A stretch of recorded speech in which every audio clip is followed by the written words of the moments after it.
Hey, hey, hey! This is for the mockers and the scoffers out there. Haters are gonna hate, hate, hate, hate, hate, hate. Players are gonna play, play, play, play, play, play. I'm just gonna wait, wait, wait, wait, wait, wait. On my Lord, on my Lord. I'm gonna run to the man upstairs. I know where I can lay down my cares to this new beat. Yeah. Okay, happy Monday. My goodness. I actually went outside. There was no planes, but it's 90 degrees and my phone overheated within 5 minutes. So I had to stop, wipe myself down, and come inside. Hey, I just wanted to say, hey, hey, hey, hey.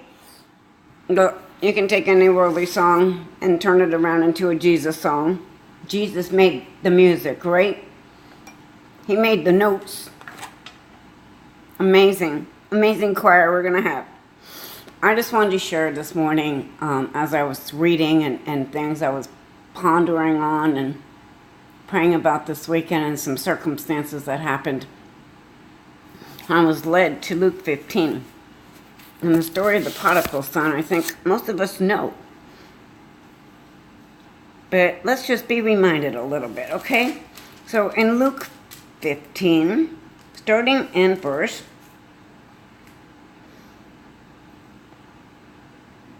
18, I'm going to start reading in the KJV.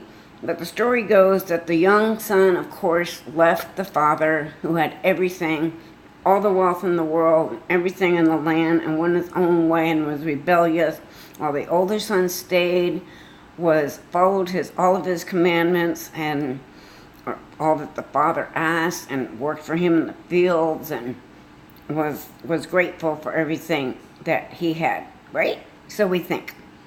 But if you read the story, you find out something different. So when the youngest son had figured he was at the end of the rope,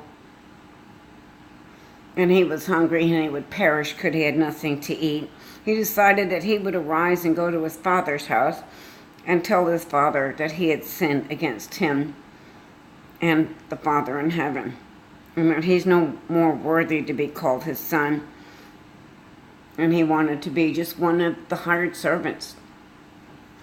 So in verse 20, it starts and it says, "And he arose and came to his father. But when he was yet a great way off, his father saw him and had compassion and ran and fell on his neck and kissed him. And the son said unto him, Father, I have sinned against heaven in thy sight, and I am no more worthy to be called thy son. But the father said to his servants, Bring forth the best robe and put it on him, and put a ring on his hand, and shoes on his feet, and bring hither the fatted cow, and kill it, and let us eat and be merry. For this my son was dead, and is alive again. He was lost, and is found. And they began to marry. Now his older son, who was out in the field, as he came at the draw of night to the house, he heard the music and the dancing. And he called one of the servants and asked, What are these things meant? And he said unto them, Thy brother is come, and my father has killed the fattest cow, because they had received him safe and sound. He was angry, and I would not go in. And therefore came his father out and entreated him. And he answered, said to his father, Lo, for many years do I serve thee. I neither sinned, transgressed, and at any time thy commandments, or disobeyed you. And yet thou never gave me a kid, meaning a goat, that I might marry with my friends. But as soon as thy son was come, which has devoured thy living with harlots, thou hast killed for him the fattest cow. And we said unto him, Son, thou art ever with me, and all that I have is thine. It is meet that we should make merry, and be glad. For thy brother was dead, and lost, but he's now found." Wow. What a perfect description of the love of God. And I'm thinking of the robe and the ring and the party kind of like relates to the wedding feast, right? But what I saw out of this was a lot. And I see that the youngest son, yes, he went out on his own and he did everything wrong. And when he realized it, he knew he wasn't worthy, but he came home. But the father let him know that he is worthy. We all fall short. And his father greeted him with open arms. And the oldest son, I saw self-righteousness, I saw pride, and I saw jealousy when I reread this. And it kept him from being able to participate in the joy of the Lord, which is his strength. I know so many are going around trying to steal joy, which is your strength, and steal your crown that we're laying at the feet of Jesus. Are we really trusting him? Are we really following him? Are we just putting Band-Aids over things and fixing them? Do we have the why me, Lord syndrome? Or do we have the send me, Lord syndrome? Oh, I've always said Elijah, like Elijah in a whirlwind being in Texas every time tornadoes come by. But Lord, send me, here I am. So yesterday, I remember being led to go onto my computer and saw that I had some messages in my YouTube channel that I didn't even know existed. Stumbled across a video that somebody had sent me. I was really kind of shocked and hurt at the same time, angry. You go through all those human emotions.